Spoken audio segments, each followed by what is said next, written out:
So, you want to know about this thing. Stick around for this midweek bonus video where I'm going to talk about nothing but this Barocook Flameless Cooker. This thing has shown up in so many of my videos and I'm constantly getting questions about it. It is probably the most common question that I get. So I'm going to take this opportunity just to answer some questions about this and to show exactly how it works. I know in most of the videos where I've featured it, it's just kind of been like a background thing and I don't really address much about it. So let's start here with the basics. So this is the Barocook Flameless Cooker. This is a product that's made in Korea. Right now, for whatever reason, I don't know if I've had anything to do with this or not, but these can be hard to get. The supply on Amazon has been a little limited, and the last time I checked, you cannot get the Barocook fuel packs currently off of Amazon. I think you can still get them off of their website, but Amazon's supply appears to be depleted. The other day I came across the first video where I ever featured this, and I was really surprised at how long ago it was and how long I've had this. So I can definitely say, as far as longevity, this is a sturdy product. It has never given me any problems. It's never broken. I've never had a complaint, and more importantly, I have never had a fuel pack fail. I can't say that for government MRE packs, but let's talk a little bit about how this thing works. This particular cooker is the 28-ounce size. They do come in a couple of other sizes and other configurations, but I haven't tried out any of the other ones yet. So Barocook, if you're watching this and you'd like me to try out some of the other stuff, reach out. I got you. So let's talk a little bit about the concept of flameless cooking. Flameless ration heaters have been around for decades and they were popular with the military MREs. The packs activate with a chemical reaction between water and, I believe in the military MREs, it's some kind of a magnesium compound. For the Barocook fuel packs, it's a reaction between water and quicklime. The great thing about using quicklime is that for one, it's safe and stable, but also it's non-toxic. You don't have to worry about the fumes or any kind of cross-contamination to your food. But let's look into the design of the flameless cooker itself. So as you can see, this is a 3-stage system. There's actually 4 pieces to this. The first one being this neoprene sleeve that goes on the outside.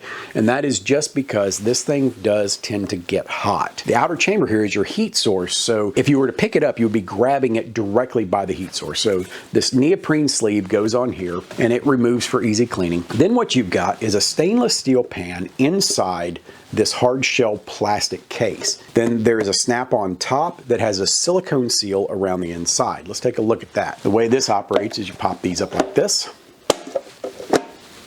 and you remove the top. Inside the top, we have a silicone seal.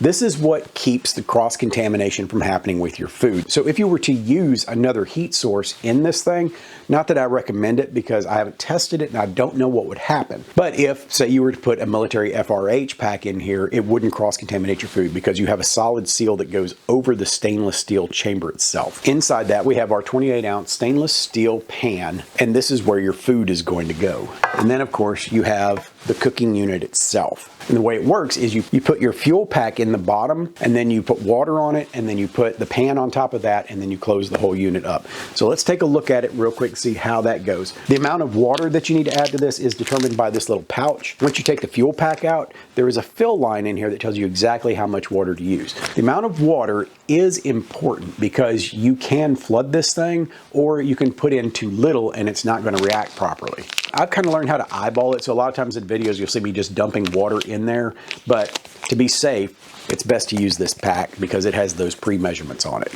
All right, so we're going to start with the base unit here. This is our cooker. And when you open up the pack, you want to be sure that you don't cut too deep into it because you don't want to damage the fuel pack. Mostly, it's not about any kind of danger, but if you do cut this open, you can still use it, but it's going to make a mess. It's going to be harder to clean up. So we're going to drop our fuel pack in there like this. And on the back of the pack, there is a water measuring line that's marked on here that shows just how much you're supposed to add. It's hard to see on the camera, but you do have it says water measuring line, and it's got a little line over here. So we're going to add water into this, and then we're going to pour our water over our pack. Now it's going to take a few seconds for this thing to activate. Just be patient with it. Don't start worrying if it doesn't immediately fire up. It's going to take a minute. So in order to preserve BTUs, it's a good idea to go ahead and have everything in the pack as it's firing up so you're not wasting a lot of power, but we're doing this for demonstration purposes. But what I'm going to do is I'm going to take one of these walking tamales that I had from my MRE that I made last week, And I'm gonna cook this to demonstrate exactly how it works. You can see it's already going off back here. What we're gonna do is we're gonna take our stainless steel pan and we're gonna drop it inside. Now you can take this right here and you can just set it into the cooker like that. When you're cooking with air, it tends to take a little bit longer. So my recommendation is to add a little bit of water into the cooking chamber so that you create a water bath. Using the water is going to make it a more efficient cooking vessel. So we're now going to take our top, put it on here, close it down and seal it up. And then we're going to let that cook for about 15 minutes. And of course, before we get too far, we want to put our neoprene sleeve back on so that we're not handling this thing when it's hot. All right, so one of the comments that I've been getting a lot is people talk about the pricing of this particular item. It does tend to be a little bit expensive if you are a casual user.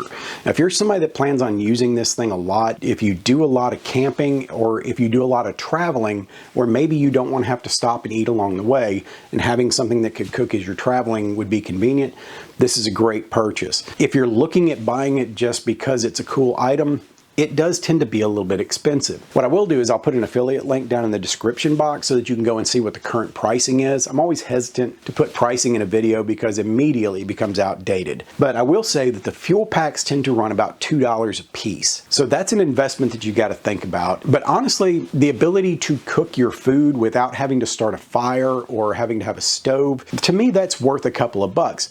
But I'm also not going to be doing this 3 meals a day because that's going to add up really fast. So really what you have to do with a product like this is you have to decide for yourself, does this meet your particular needs? Or is it just a cool item and it's kind of tugging at you and going, hey, buy me, buy me. And that was the way it was when I originally bought this. I thought it was super cool and I bought it and I used it a couple of times. I absolutely loved it, but I didn't have a whole lot of use for it. As I've started doing more and more camping though, and especially as I've started doing these videos specific to doing homemade MREs, this thing really has become much more useful. It's great for a blackout preparedness kit, any kind of minor disaster preps could benefit from something like this. So if you've got the expendable money and you want to just add it to your disaster preps, this is a good way to go. Now, one thing I've been thinking about doing though is I'm going to look into experimenting with making my own fuel packs. The quicklime is completely safe. I don't have to worry that it's going to blow up. I just have to be careful how I store it. It will react if it pulls enough humidity. So you do have to store it in a safe, dry place. Otherwise you go to use it and it won't be any good anymore. All right, so let's let this thing cook and I'll be back with you in just a minute.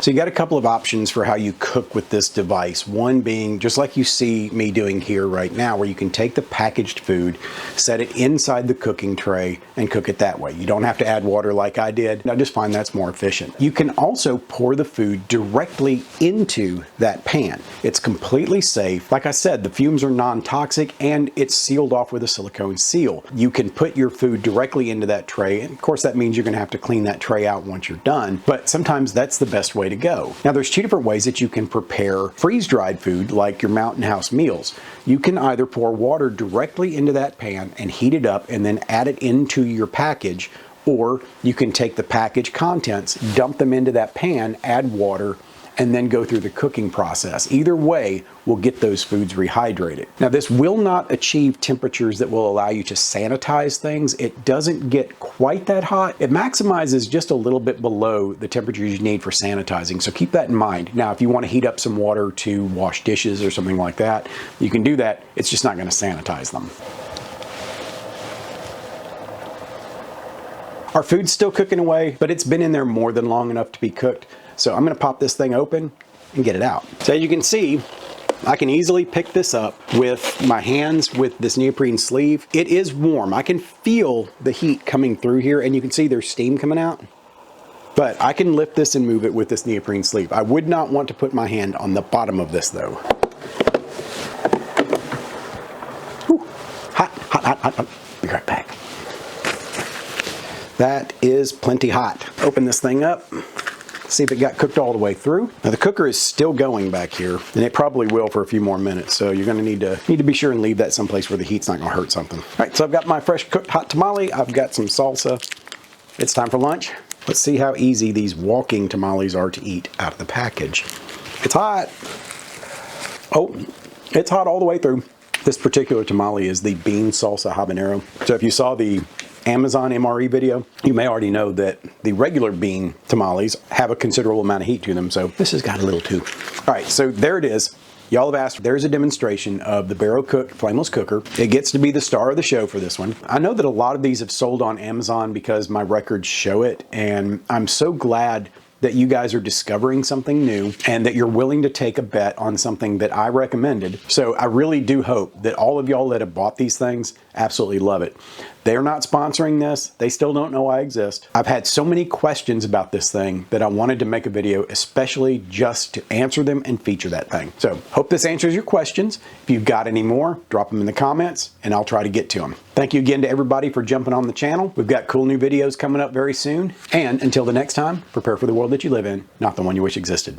We'll see you next time.